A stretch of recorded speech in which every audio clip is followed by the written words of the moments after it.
장 4절 5절 말씀 암송하고 성경 봉독 함께 하시겠습니다. 우리 갈라디아서 4장 4절에서 5절 말씀, 이번 주일날 본문 말씀이기도 합니다. 우리 갈라디아서 4장 4절과 5절 말씀 함께 암송합니다.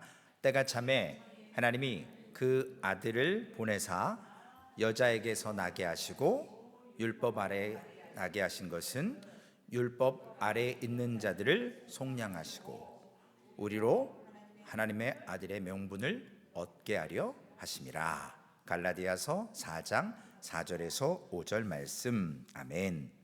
오늘 본문은 민수기 16장 1절에서 14절의 말씀입니다.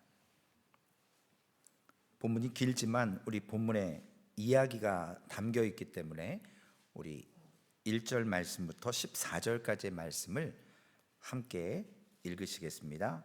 레위의 증손 고앗의 손자 이스라엘의 아들 라바와 루벤 자손 엘리압의 아들 다단과 아비람과 벨렛의 아들 온이 당을 짓고 이스라엘 자손 총회에서 택함을 받은 자 곧 회중 가운데에서 이름 있는 지휘관 250명과 함께 일어나서 모세를 거스르니라. 그들이 모여서 모세와 아론을 거슬러 그들에게 이르되 너희가 분수에 지나도다. 회중이 다 각각 거룩하고 여호와께서도 그들 중에 계시거늘 너희가 어찌하여 여호와의 총회 위에 스스로 높이느냐. 모세가 듣고 엎드렸다가 고라와 그의 모든 무리에게 말하여 이르되 아침에 여호와께서 자기에게 속한 자가 누구인지 거룩한 자가 누구인지 보이시고 그 사람을 자기에게 가까이 나오게 하시되 곧 그가 택하신 자를 자기에게 가까이 나오게 하시리니 이렇게 하라. 너 고라와 내 모든 무리는 향로를 가져다가 내일 여호와 앞에서 그 향로에 불을 담고 그 위에 향을 두라. 그때 여호와께서 택하신 자는 거룩하게 되리라. 레위 자손들아 너희가 너무 분수에 지나치느니라. 모세가 또 고라에게 이르되 너희 레위 자손들아 들으라. 이스라엘의 하나님이 이스라엘 회중에서 너희를 구별하여 자기에게 가까이 하게 하사 여호와의 성막에서 봉사하게 하시며 회중 앞에 서서 그들을 대신하여 섬기게 하심이 너희에게 작은 일이겠느냐. 하나님이 너와 내 모든 형제 레위 자손으로 너와 함께 가까이 오게 하셨거늘 너희가 오히려 제사장의 직분을 구하느냐. 이를 위하여 너와 너의 무리가 다 모여서 여호와를 거스리는도다. 아론이 어떠한 사람이기에 너희가 그를 원망하느냐. 모세가 엘리압의 아들 다단과 아비람을 부르러 사람을 보냈더니 그들이 이르되 우리는 올라가지 않겠노라. 내가 우리를 젖과 꿀이 흐르는 땅에서 이끌어내어 광야에서 죽이려 함이 어찌 작은 일이기에 오히려 스스로 우리 위에 왕이 되려 하느냐.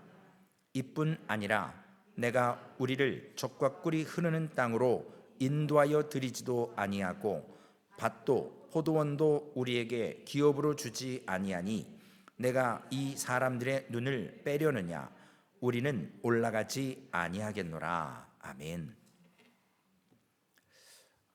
어떤 스포츠 경기의 코치죠, 감독이 계속 지게 되면 어느 날 구단주나 팬들이 감독 잘라. 그래서 감독을 쉽게 경질해 버립니다. 대통령이 국정운행을 잘못하면 국민들이 대통령 갈아엎자라고 얘기합니다. 지도자의 불신이 팽배한 시대를 살고 있습니다. 어떤 리더가 잘못을 하거나 혹은 어떤 기업이 사장이 기업의 경영을 잘해야 되는데 수익의 창출이 아니라 적자로 돌아서고 그러면 경질을 시키고 새로운 사람을 세워서 흑자를 낼 수 있도록 사람을 바꾸는 일이 사회에는 많이 있습니다. 이것이 실패의 원인을 찾고 해결하는 가장 첫 번째 세상이 하는 MBA에서 하는 방법 중에 하나죠. 리더를 잘라버리면 돼요. 그래야 그 단체가, 어떤 기관이, 어떤 그 공동체가 새로운 지도자를 통해서 새로운 일들이 진행되고 분위기를 바꿀 수 있습니다. 교회 안에서도 이런 일이 왕왕 있지요. 소망교회는 그런 일이 없어서 다행이지만, 저도 혹시 모르잖아요. 나중에 목회하다가 잘 못하면 성도님들이 최 목사 나가라 뭐 그러실 분은 안 계신데, 많은 교회들이 그런 교회들이 있어요. 실제로 전도가 안 되고 교회가 자꾸 성도 수가 줄어들고 그러면 목사 바꾸자라는 시각이 교회 안에서도 많이 있습니다. 성경의 원리는 하나님 앞에 그리고 교회 앞에서 충성되이 일하는 목회자가 필요함에도 불구하고, 때로는 성도님들의 입맛에 맞게끔 가려운 길을 긁어주고 어떤 이벤트를 잘하고 성도들의 비율을 잘 맞추면 그 목사는 교회 오래 있을 수 있어요. 그러나 교회 성장에는 절대적으로 좋은 영향 못 끼치죠.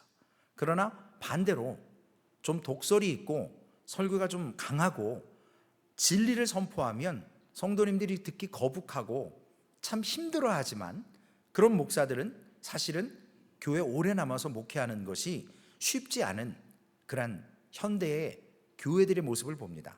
그래서 오늘 교회 제목을, 설교의 제목을 교회에 주신 질서 속에서, 그래서 우리가 오늘 본문의 말씀의 제목을 보면 고라와 다단과 아비림의 반역이다. 14장부터 지금 계속적으로 나오는 말씀들, 11장에서부터 14장까지 반역이 나왔고요. 15장 한 절에서만 지금 지난주에 갑자기 하나님이 너희들 1세대들 다 가나안 못 들어가, 이제 이 땅에서 다 죽어야 돼, 앞으로 38년 광야에서 지내야 돼 라고 하면서도 저들에게 소망을 주셨습니다. 고운 가루로 그리고 기름으로 포도주로 가나안 땅에 들어가서 농사를 짓고 반드시 들어가서 거기에서 얻은 소출을 가지고 하나님 앞에 예배할 것이다 라는 약속의 말씀을 주셨습니다. 왜 15장에 그 말씀이 들어갔을까? 우리가 지난주에도 잠시 나눠본 것처럼 소망이 없는 저들이거든요. 이제는 1세대들에게 가나안 땅은 끝났습니다. 못 들어갑니다. 그리고 2세대도 부모님의 세대가 죽어야만 가나안 땅에 들어갈 수 있다라는 그런 청청병력 같은 그러한 말씀, 그리고 앞으로도 38년의 긴 여정을 광야에서 보낼 수밖에 없는 그러한 하나님의 심판이 임했고, 그렇지만 그럼에도 불구하고 15장에서 제사를 통해서 반드시 가나안 땅 들어간다, 이 세대들 거기에서 소출로 하나님께 예배할 것이다 라는 위로의 말씀을 얻은 반면, 바로 16장에 또 고라와 다단과 아비람의 반역이 시작이 됩니다. 오늘 본문 말씀을 이해할 수 있는 상황을 잘 보셔야 됩니다. 젖과 꿀이 흐르는 땅을 지금 남쪽에 있어요, 이스라엘 백성들이. 그래서 단지 얼마 안 가면 북쪽으로 바로 부엘셰바, 아브라함이 있었던 그곳, 거기에 갈 수 있는 그 자리임에도 불구하고 그 젖과 꿀이 흐르는 가나안 땅에 앞에 두고 지금 1세대들은 다 죽어야 되고 2세대들은 앞으로의 38년을 더 보내야 되는 상황에, 15장에 약간의 약속과 격려는 있었지만, 소망은 있었지만, 그 소망은 하나님을 신뢰하는 것인데 눈앞의 현실은 지금 또 광야 같은 인생이고 반역이 일어나게 됩니다. 오늘 16장부터 19장까지의 말씀에 보면 제사장과 레위인에 관한 제목을 가지고, 주제를 가지고 성경은 기록하고 있습니다. 그래서 16장, 17장에는 반역의 이야기가 나오고 18장, 19장은 율법을 규정하면서 그 율법을 정리해 놓은 말씀이 섞여 있습니다. 그래서 이야기와 율법이 민수기에는 각각 섞여 있습니다. 이 16장의 본문에 오늘 반역에 보면 리더에 대한, 즉 리더 자리에 대한 욕심이 드러나는, 특별히 제사장의 직분에 관심을 갖는 사람들이 너무나도 똘똘 뭉쳐서 이전까지 보지 못했던 너무나도 조직적인 거대한 그러한 조직이 모세와 아론을 대적하기 시작합니다. 오늘 이 말씀을 통해서 우리가 알 수 있는 것은 삐딱한 민심을 악한 사람들은 건드려서, 그 부정적인 사람을 건드려서 교회를 늘 핍박하고 교회를 무너뜨리려 하는 요소들이 교회 안에 있다라는 것입니다. 오늘 본문 말씀에 보면 하나님께서 이스라엘 백성들에게 소망의 약속을 15장에 했음에도 불구하고 지금 광야로 다시 또 들어가야 되는 이스라엘 백성들의 현실 앞에서 저들의, 우리가 믿음으로는 바라보지만 우리가 그 입장이 된다면 아마 이러지 않았을까 생각이 듭니다. 우리가 가나안 땅에 들어가지도 못하게 됐는데 하나님의 이 약속이 무슨 소용이며 하나님의 위로가 무슨 소용이냐, 나 어차피 이 광야에서 죽을 건데. 1세대들은, 그리고 2세대들은 내 부모 형제 자매가 있지만 이 부모 세대가 죽어야만, 그리고 내가 앞으로 38년 동안 또 광야 여정을 가야 되는 이 상황인데 그 약속이 지금 무슨 소용이냐라고 한탄할 수도 있다는 겁니다. 현실적으로 적용하면 우리가 요즘에 하나님의 구원과 약속에 대해서 율법이 뭐고 복음이 뭔지 구분을 하는 과정이 있고, 이번 주는 특별히 갈라디아서 4장 4절과 5절의 말씀을 통해서 하나님께서 우리에게 그 구원과 하나님의 약속에 대해서 두 번째 시간으로 나누기를 하는데, 여러분 과연 복음이 여러분들의 삶의 위로가 되십니까? 복음이라는 것이, 우리가 복음을 믿고 복음을 사모한다고 하는데 과연 그 복음이 우리의 삶에 이러한 광야로 다시 들어가야 될 때 위로가 되냐는 거예요. 여러분들의 삶에 우겨쌈을 당할 때 복음이라는 것이, 하나님을 믿는다는 것이 광야 같은 세상을 사는 우리에게 도움이 되냐는 거예요. 아마 오늘 본문에 있는 이스라엘 백성들이 이러한 자문자답을 했을 겁니다. 당장 우리의 문제를 해결해 주지도 않는 그 하나님, 그 복음, 그게 무슨 소용일까? 라고 저들은 상상했을 수도 있어요. 저희도 혹시 하나님의 약속과 격려 앞에서 현실에 녹록치 않은 그러한 문제를 경험했을 때 과연 그 복음이 나를 그 상황에서 이끌어주고 그 복음이 나에게 이 상황을 위로할 수 있냐라는 거죠. 이스라엘 백성들은 다시 반역의 길로 돌이키면서 저들의 신앙에 치명적인 암초 같은 그러한 문제를 맞닥뜨렸습니다.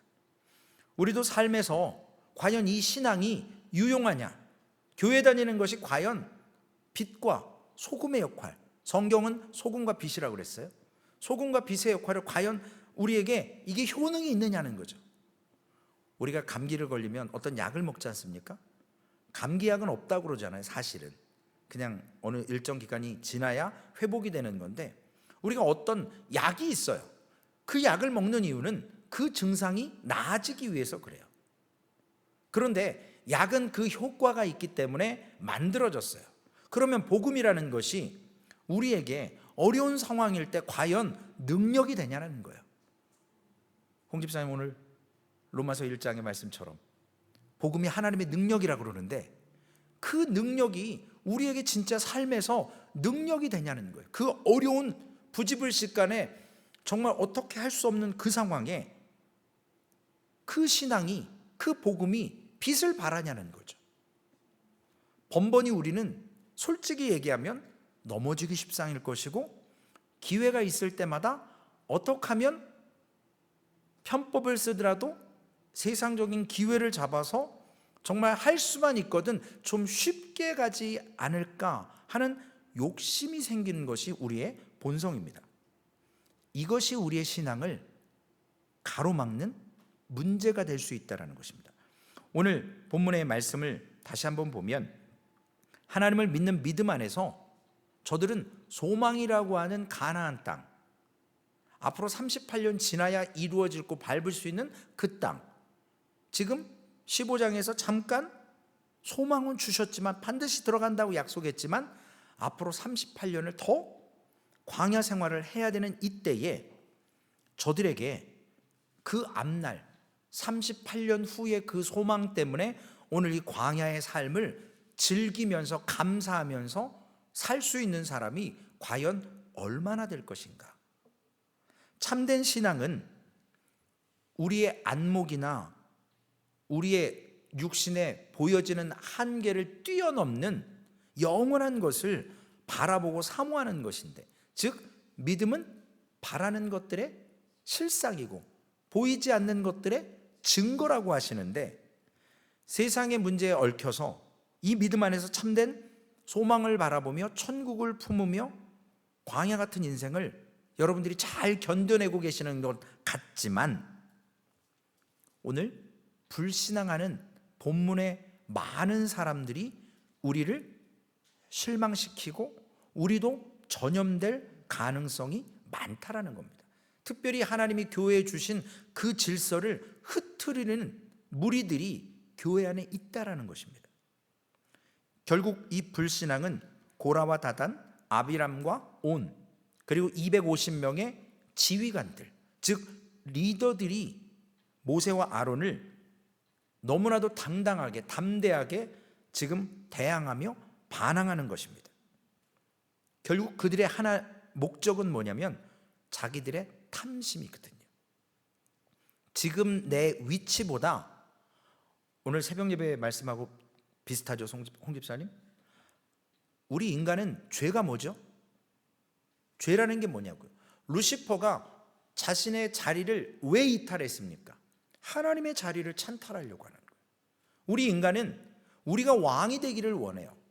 그러나 하나님은 우리를 피조물로 만드셨고 하나님은 창조주의 자리가 있는데, 피조물인 우리가 그 자리를 죄로부터 벗어나서 하나님의 자리에 올라서려고 하는 것, 내 뜻대로 하고 싶은 것, 내가 내 의지와 내 그 주권을 갖고 살고 싶은 것, 그게 바로 죄거든요.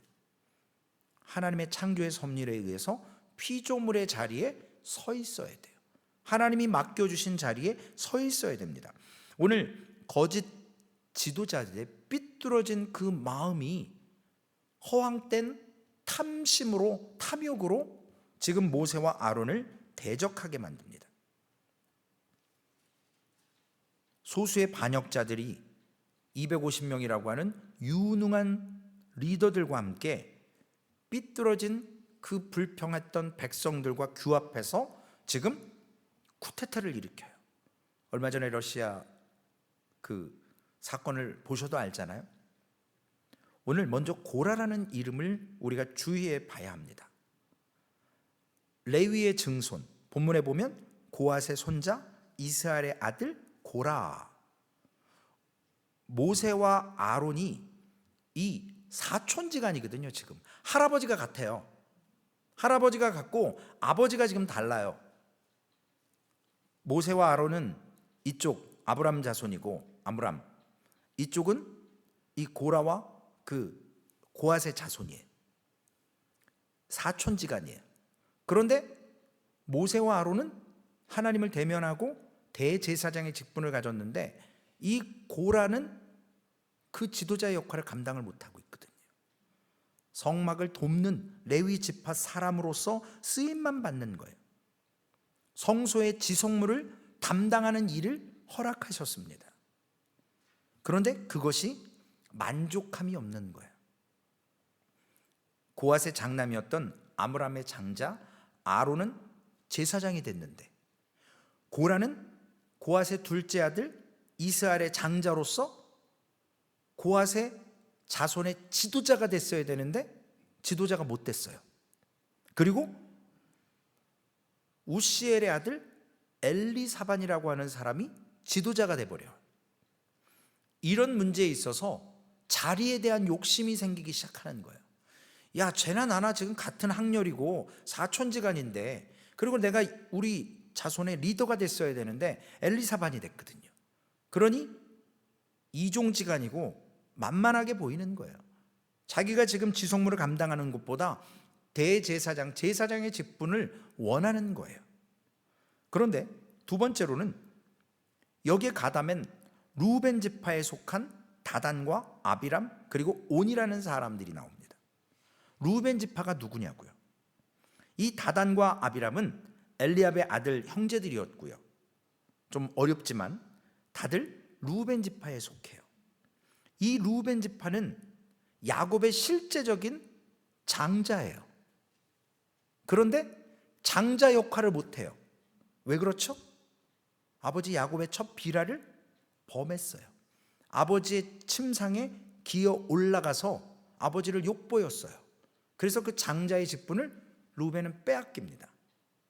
그러므로 지금 장자의 명분을 갖지 못한 그 울분과 리더가 돼야 되는데 리더가 못 되고 엘리사반이 됐으니 고라는 거기에 대한, 그리고 이종 사촌지간인 모세와 대제사장 누구죠? 누구죠? 여기서 갑자기 생각나네요. 주일날 제가 그 단어가 몇 개 나온다고 여쭤봤는데 혹시 읽어보셨나요? 이따가 주일날 다시 한번. 이 아론 같은 학렬이기 때문에 피해의식들이 있어요. 하나님의 지성물을 관장하는 일이 소홀한 거예요. 너무 극히 작아 보이는 거예요. 그러므로 루벤은 야곱의 장자였지만 감당을 못합니다. 그래서 창세기 49장 3절과 4절에 야곱이 축복하며 나오는 내용이에요. 루벤아, 너는 내 장자요, 내 능력이요, 내 기력의 시작이라.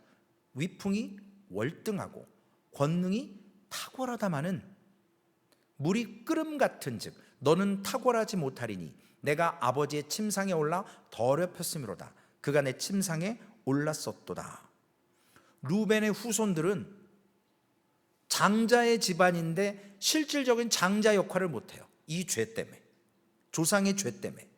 그러니 루벤 자손들의 후손들은 늘 그 장자에 대한 이 갈망이, 유대인들은 장자를 야곱처럼 얼마나 사모하냐고요. 상속받는 능력도 있고요. 그러니 늘 안타까움을 가졌을 거예요. 그러므로 이 반역에 너무나도 쉽게 가담했을 것 같습니다. 그래서 정치적인 지도자였던 모세의 자리를 원했었고, 그 지도자의 자리를 찬탈하기 위해서 지금 이 사람들이 서로 각자의 그 약점들, 아쉬움들을 가지고 삐뚤어진 동기에서 규합하고 출발하는 것입니다. 그런데 우리 민수기 시작하고 얼마 안 돼서 제가 성막의 도표, 운반하는 도표를 한번 말씀드린 적이 있었었는데, 이 루벤 지파는 이스라엘 진영의 이 남쪽에 있어요. 그러면서 바로 위에 고앗 자손과 맞닿아 있어요. 내통하기가 딱 좋아요, 위치적으로.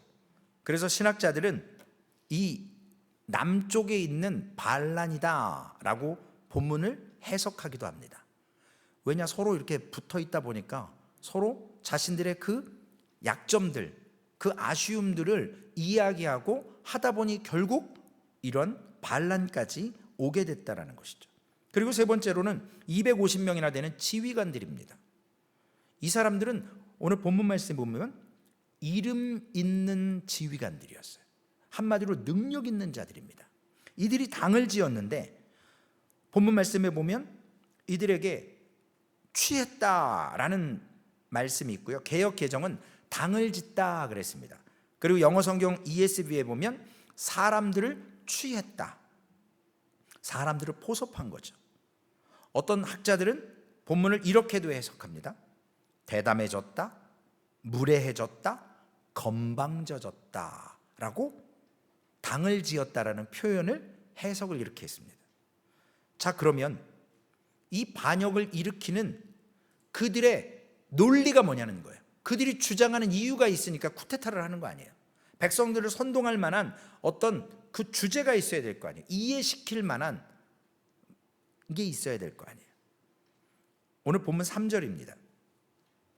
그들이 모여서 모세와 아론을 거슬러 그들에게 이르되 너희가 분수에 지나도다. 회중이 다 각각 거룩하고 여호와께서도 그들 중에 계시거늘 너희가 어찌하여 여호와의 총회 위에 스스로 높이느냐. 한마디로 모세와 아론이 하는 행동들이 분수에 지나치다라는 겁니다. 그리고 회중도 거룩한데 너희만 스스로 높여서 회중이 하나님 앞에 나아가는 걸 니들이 가로막고 있다라는 식으로 지금 저들이 주장하고 있는 겁니다. 쿠데타를 일으키는 목적이 여기 있는 거예요. 뒤에 참된 목적은 자리의 욕심인 거고요. 표면적인 것은 지금 모세와 아론이 분수에 지났다는 거죠. 이런 삐뚤어진 생각을 가지고 저들이 가는데 여기에 모두가 거룩하다라는 말이 나오죠. 이 말이 어디에서 나왔냐면 앞장 15장 말미에서 나옵니다. 15장 37절 이하에 보면 거기에 그들의 옷단기에 술을 만들고 청색끈을 그 귀에 술에 더하라. 이 술은 너희가 보고 여호와의 계명을 기억하여 준행하고 너희를 방종하게 하는 자신의 마음과 눈의 욕심을 따라 음행하지 않게 하기 위함이라. 이러한 거룩함인데 여기에 옷단귀의 술이라는 것이 나와요. 여러분들 히브리 사람들 우리로 얘기하면 숄더 같은 거 뒤집어 쓰죠. 보자기 같은 거. 그 끝에 옷술이 있거든요. 요만하게 줄처럼 생겨가지고 있습니다. 그걸 히브리어로 찌찌트라고 얘기해요. 헬라어로는 크레세파돈이라고 얘기합니다. 이건 아무나 만질 수 있는 게 아니에요. 가족 외에는 함부로 만질 수가 없어요. 여러분 혈루병 앓렸던 여인 있죠. 혈루병 앓았던 여인이 예수님의 옷자락을 만지죠. 그게 바로 찌찌트거든요. 성경에는 예수님의 옷자락이라고 하지만 예수님도 유대인의 전통과 그러한 복장을 하셨기 때문에 의복을 입으셨기 때문에 그 찌찌트를 만든 거예요. 아무나 만질 수 없는 그 찌찌트, 옷단귀의 술. 하나님 앞에 거룩한 백성이 되는 표징으로 옷단귀의 술을 만들었는데 그것을 거룩하다고 얘기했습니다. 그래서 40절에 너희가 내 모든 계명을 기억하고 행하면 너희 하나님 앞에 거룩하리라. 이 반역자들은 하나님의 말씀에 그 말꼬리를 잡고 모세와 지금 아론을 대적하기 시작합니다. 하나님의 백성도 언약 백성이므로 거룩하다라는 거예요. 그런데 하나님께서 모든 계명을 거역하고 기억하고 행하면 거룩해질 것이라고 말씀하시는 것을 저희가 알긴 알지만 교회 안에서도 말씀에 근거해서 분쟁을 일으키는 사람들이 있습니다. 그런 주장을 펼치는 사람들이 있어요. 더군다나 하나님 앞에서 이 제사장인 아론을 그리고 하나님을 대면하는 모세를 통해서 저들이 주장하면서 흠을 잡기 시작하는 겁니다. 그래서 종종 그 관점을 우리가 이해하려 할 때 고라와 다단과 아비람이 저들이 해석하는 그 해석대로라면 너무나도 위험한 시각이라는 거예요. 그래서 유다서에 이 고라의 폐역, 계시록 바로 앞에 있는 유다서 1장 11절에 이렇게 기록합니다. 화 있을진저 이 사람들이여 가인의 길에 행하였으며 싹을 위하여 발람의 어그러진 길로 몰려갔으며 고라의 폐역을 따라 멸망을 받았도다. 만인 제사장이라는 표현은 나중에 나오는 얘기들이에요. 이 당시에는 그것을 적용하기가 어렵습니다. 왜냐하면 하나님이 직접 세우신 거니까요. 뽑아서. 그러므로 이들의 주장이 위험한 거고, 만약에 제사장 없이 중보자 없이 누구든지 거룩하게 하나님 앞에 나아갈 수 있다라는 저들의 주장과 같이 된다면 우리 인간의 죄악됨과 하나님의 거룩함 사이에서 서로 충돌밖에 일어날 수 없어요. 우리가 예수 그리스도 없이 어떻게 하나님 앞에 나아갈 수 있습니까? 거룩하신 성육신하신 그분 아니면 우리에게 구원의 은혜의 길로 나아갈 수 있는 방법은 없습니다. 구약에는 제사장 없이는 그 제사로 말미암아 하나님과 화목해질 수가 없어요. 그런데 그것을 부인하기 시작합니다. 그래서 그리스도 없이도 하나님께 나아갈 수 있는 그런 주장을 하기 쉬운 잘못된 관점이라는 겁니다. 그래서 히브리서에 보면 제사장의 존재는 결국 예수 그리스도의 필요성에 의해서 하나님이 제사장을 구약에 세워놓으신 거거든요. 중보자의 구약의 예표예요. 제사장이 신약에 오실 예수 그리스도. 그러므로 모세가 지적하는 고라와 레위 지파의 고아 자손들의 자신들이 섬기는 그 일을 제사장보다 제사장직을 탐내는 것 잘못됐다라고 이야기하기 시작합니다. 다단과 아비람, 이들은 어떤 이유에서인지는 모르지만 지금 모세와 아론 앞에 드러내놓고 지금 반역하지는 않아요. 모세가 이제 사람을 보냈습니다. 너희들도 지금 반기 들었으니까 다 나오라. 근데 저들이 뒷전에서 지금 나오지 않아요. 물러나 있어요. 주동자가 누군지 알고 있거든요, 모세가. 그런데 앞으로 나오지 않고 저들이 그렇게 행동하지 않으면서도 비겁하게 지금 우리가 지금 반역의 스토리의 처음에도 불평의 악한 말을 어디서 해요? 면전에서 하는 게 아니라 뒤에서 하잖아요. 그게 여기에서 나오는 거예요. 다단과 아비람도 등장하지 않고 합세는 했는데 그 무리 가운데 있지는 않아요. 본문 13절 14절 말씀에 보면 고라가 주로 아론에 대해서 말했다면 루벤 자손들은 모세에 대해서 이야기하기 시작합니다. 내가 우리를 젖과 꿀이 흐르는 땅에서 이끌어내요 광야에서 죽이려 함이 어찌 작은 일이기에 오히려 스스로 우리 위에 왕이 되려 하느냐. 여기 잘못된 문장을 한번 찾아보시겠어요? 뭐가 잘못됐죠? 본문 말씀에 13절에 내가 우리를, 즉 모세가 우리 이스라엘 백성을 젖과 꿀이 흐르는 땅에서 이끌어내요. 어디에서 이끌어냈어요? 모세가 애굽에서 종되었던 애굽에서 이끌어냈는데 이들의 주장은 지금 애굽을 노예 생활했던 데를 젖과 꿀이 흐르는 땅이라고 얘기해요. 왜곡시키는 거예요. 14절 이뿐 아니라 내가 우리를 젖과 꿀이 흐르는 땅으로 인도하여 드리지 아니하고 밭도 포도원도 우리에게 기업으로 주지 아니하니 내가 이 사람들의 눈을 빼려느냐. 우리는 올라가지 아니하겠노라. 노예 생활했던 애굽을요, 하나님이 약속하신 젖과 꿀이 흐르는 땅이 아니라 노예 생활했던 그 애굽 땅을 하나님이 이끌어내시고 출애굽시킨 그 땅을 지금 쿠데타 일으킨 사람들은 젖과 꿀이 흐르는 땅이라고 얘기를 해요. 모세는 그들을 지금 젖과 꿀이 흐르는 땅으로 인도하고 있는 중인데 지금 못 들어가게 생겼어요. 못 들어가요, 1세대들은. 그럼에도 불구하고 그들의 주장은 이렇게 말도 안 되는 어거지를 쓰기 시작하는 겁니다. 막판에 몰리면 2판, 4판, 공사판 이래잖아요. 뭐 할 수 있는 건 다 끌어다 하는 거예요.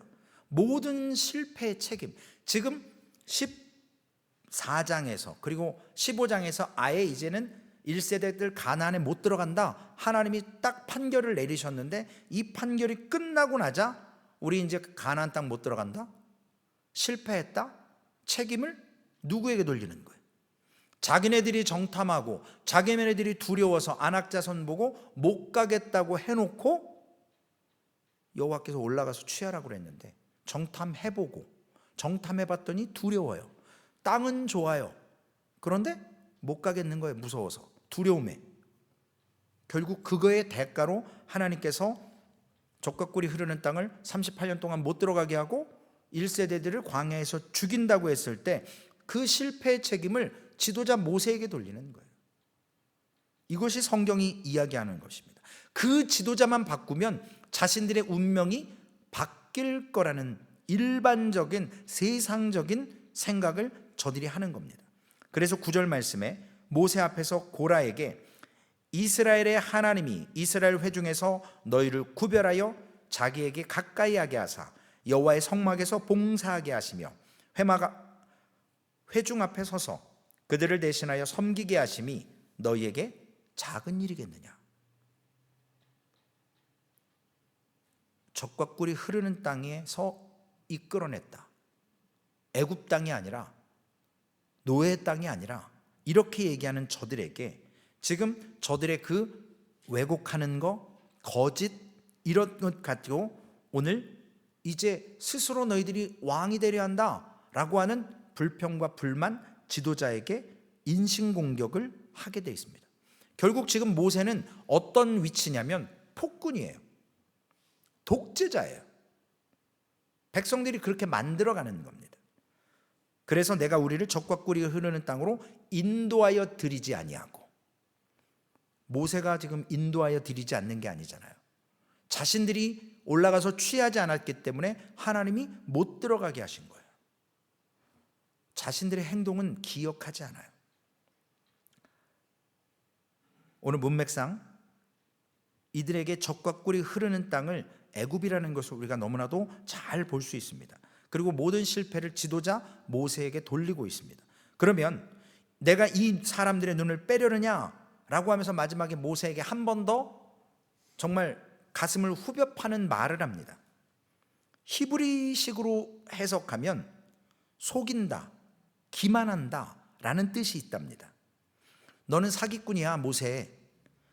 너는 우리를 사기쳐서 적과 꿀이 흐르는 땅 애굽 땅에서 광야로 이끌어냈어.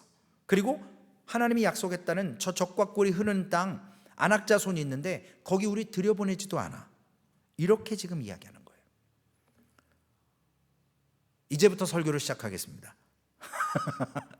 이제 적용을 해야 되잖아요. 이런 내용이 우리하고 뭔 상관이냐는 거죠. 간단하게 말씀드릴게요.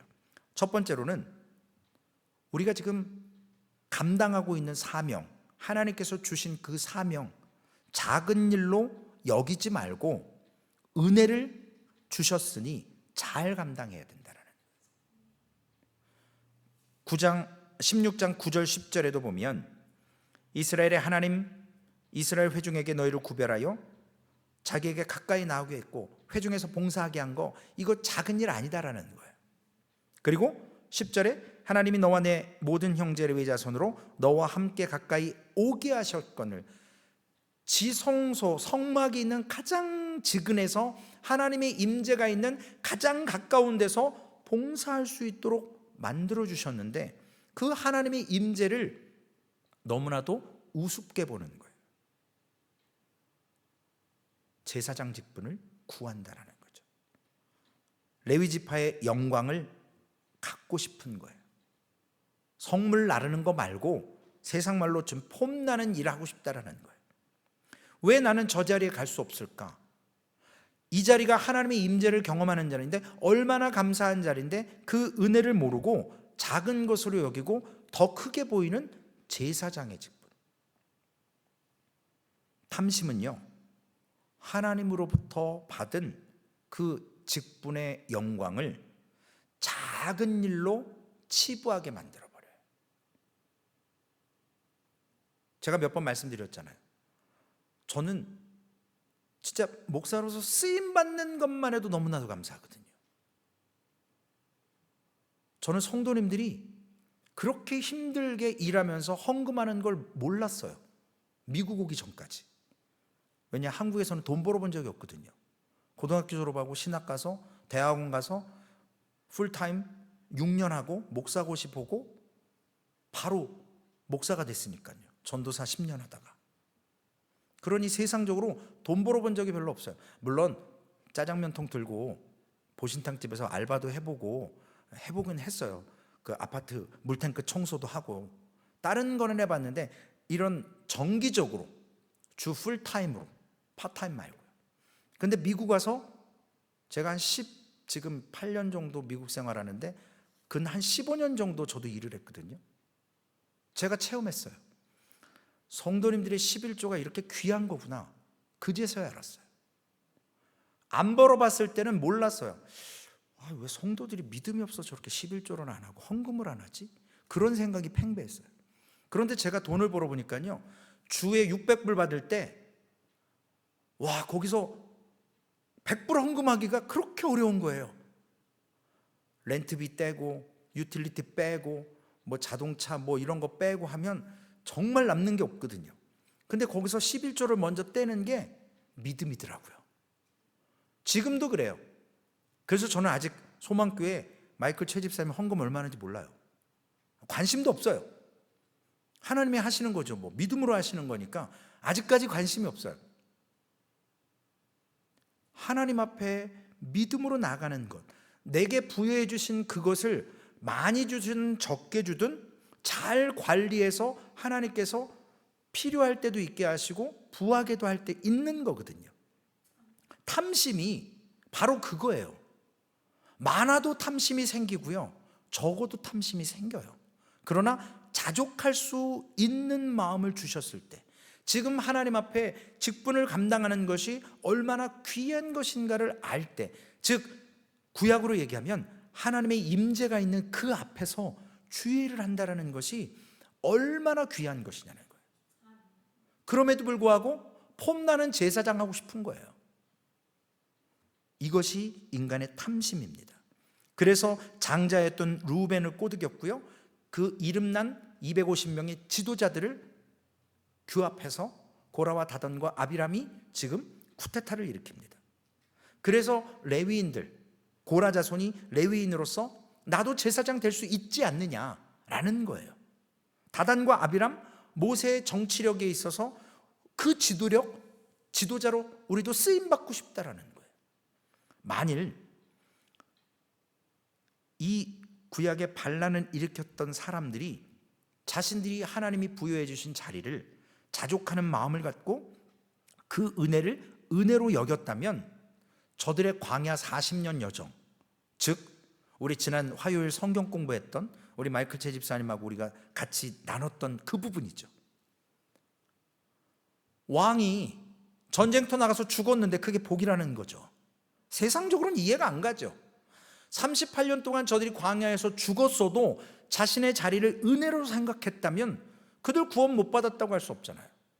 그들이 천국 가고 안 가는 그거는 본문에 나와 있지 않아요. 가나안 땅에 못 들어간다 뿐이지 하나님을 신뢰하고 믿었다면, 모세도 못 들어갔는데요, 뭐 그건 천국하고 상관이 있는 문제가 아니에요. 지금 가나안 땅에 못 들어간다 뿐이지. 그들의 삶이 어떻게 바뀌었을 수 있는지 우리는 알 수 없다라는 것입니다. 그래서 여러분, 우리가 서 있는 이 자리에 하나님의 은혜임을 알아야 되거든요. 그럴 때 하나님의 음성이 들려줄 수 있습니다. 하나님의 음성을 붙들 수 있어요. 위험한 자리에 서 있을 때가 있습니다. 내 자리를 불평하기 시작할 때 위험한 자리예요. 이 말은 안 하려고요. 제가 괜히 생각났는데 괜히 했다가는 시험 들 것 같아서 안 하고요. 두 번째로 마지막 결론이에요. 베드로전서 5장 6절에도 나오는 말씀인데요, 하나님의 그 주권 아래에서 우리는 겸손할 필요가 있잖아요. 저도 이 부분에 늘 걸려요. 죄송스러워요. 교만하기 때문에 하나님의 능하신 손 아래에서 겸손하라. 때가 되면 너희를 높이시리라. 스스로 높아지려고 자꾸 그러면요, 자꾸 밑으로 내려가요. 상석에 앉지 말라고 그러잖아요. 잔치자리에 말석에 앉으래잖아요. 그래야 상석에 올려진다는 거예요. 은혜를 은혜로 여기게 되면, 거기에서 감사하게 되면, 이 말이 내일 새벽 예배 우리 시편 21편 말씀과 또 연결이 되는 말씀이더라고요. 사람을 높이시고 낮추시는 것은 우리의 힘과 능력으로 결단코 쟁취되는 게 아니잖아요. 하나님이 주권으로 허락해 주시는 거예요. 그래서 베드로전서 5장 5절에 보면, 젊은 자들아 이와 같이 장로들에게 순종하고 다 서로 겸손으로 허리를 동이라. 하나님은 교만한 자를 대적하시되 겸손한 자들에게는 은혜를 주시느니라. 많은 분들이 교회 나와서 은혜 받고 싶어 해요. 어떤 기적과 이적을 맛보면서 신앙생활을 화끈하게 하고 싶어 해요. 그러나 목사님이 주일날 성령 강의하시면서 말씀하셨던 것처럼 초대교회는 기적과 이적이 많이 나타났던 이유는 사도들이 사도성을 인정 못 받았고 누군지 어떻게 하냐고요. 그러나 저들이 두세 사람씩 모여서 각 고을에 다니면서 주님이 명령하시고 보냈을 때 권능이 임하고 질병이 낫고 복음이 선포되는 거잖아요. 그 복음을 위해서 잠깐 허락하는 기적과 이적이에요. 그런데 이제는 복음이 완성됐고 성경 안에 있고 우리가 이 말씀으로 세워져야지, 어떤 은사를 받아서 어떤 치유의 은사를 갈망하고 하나님이 하게 하시면 하세요. 그러나 거기에 목매달아서는 안 된다라는 거죠. 거기만 목매다는 사람들이 있어요. 뭔가 뜨거워져야 신앙생활하는 것 같고, 뭔가 확 느낌이 와야 하는 것 같고, 그것은 은혜 받을 수 없는 모습이에요. 정말 은혜 받고 싶으면 하나님의 손 안에서 겸손해야 되고, 그 하나님의 질서 안에서, 오늘 장로들에게 순종하라라는 것처럼 저에게 순종하라는 건 아니에요. 현대의 장로가 목사니까 저에겐 순종하실 필요 없어요. 하나님 말씀에 우리가 함께 순종하시면 돼요. 그러나 서로 겸손으로 허리를 동이라는 거잖아요. 서로가 서로를 위해서. 그래서 자기들이 모세와 아론의 자리에 있었다면 우리가 더 잘할 수 있지 않겠느냐라는 교만함이 드러나기 시작한다는 것입니다.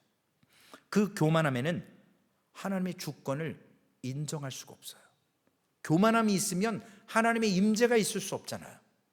humble, 겸손에 하나님의 임재가, 은혜가 있습니다.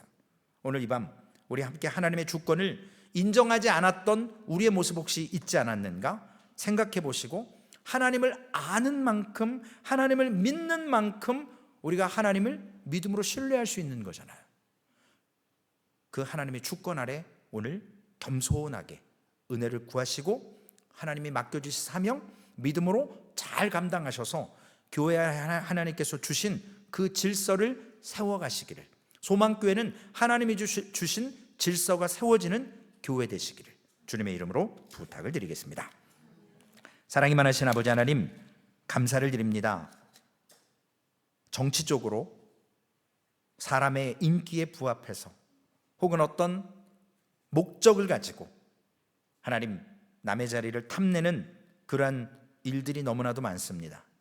오늘 고라와 다단과 아비람과 또한 250명의 이름 있는 지휘관들, 저들이 각각 장자의 자리에서 장자를 뺏겼고, 같은 이종 간에 레위지파지만 누구는 제사장하고 누구는 지도자하고 누구는 지성물을 옮기는 일을 관장하고, 하나님이 부여하신 그 은혜의 자리를 저들은 감사함으로 받지 못했습니다. 작은 것으로 치부했고, 교만함으로 내가 하면 더 잘할 텐데 라는 그러한 교만함으로 하나님의 주권을 인정하지 않았습니다. 주님, 우리의 죄는 우리가 하나님 되려 하는 것이고, 피조물의 자리를 벗어나 우리가 창조주의 자리에 앉으려는 것입니다. 루시퍼가 그랬고 마귀의 자식들이 그러한 일을 벌입니다. 주님, 하나님께서 교회의 질서 가운데 허락하신 그 겸손함, 그 받은 은혜를 감사하는 것, 하나님, 소망교회 너무나도 절실하게 필요하고, 앞으로도 이러한 서로가 겸손으로 허리를 동이면서 하나님 앞에 받은 은혜를 감사하고, 하나님 그 일을 기쁨으로 하나님의 임재 앞에서 아버지 하나님 순종하며 나아가게 하여 주옵소서. 그래서 그 공동체, 소망 공동체가 건강한 공동체로 하나님이 머리 되시고 주님이 머리 되시고 성령님의 인도함을 받는 그러한 교회 되게 하여 주옵소서. 오직 말씀을 따라가기를 원합니다. 주님이 우리의 주인이심을 고백합니다. 그 이름 앞에 순종하며 아버지 하나님 겸손히 나아가는 발걸음을 붙들어 주시옵소서. 예수님의 이름으로 감사하며 기도 올리옵나이다. 아멘. 하늘에 계신 우리 아버지여, 이름이 거룩히 여김을 받으시오며 나라에 임하옵시며 뜻이 하늘에서 이루어진 것 같이 땅에서도 이루어지리이다. 오늘날 우리에게 일용할 양식을 주옵시고, 우리가 우리에게 죄 지은 자를 사하여 준 것 같이 우리의 죄를 사하여 주옵시고, 우리를 시험에 들게 하지 마옵시며 다만 악에서 구하옵소서.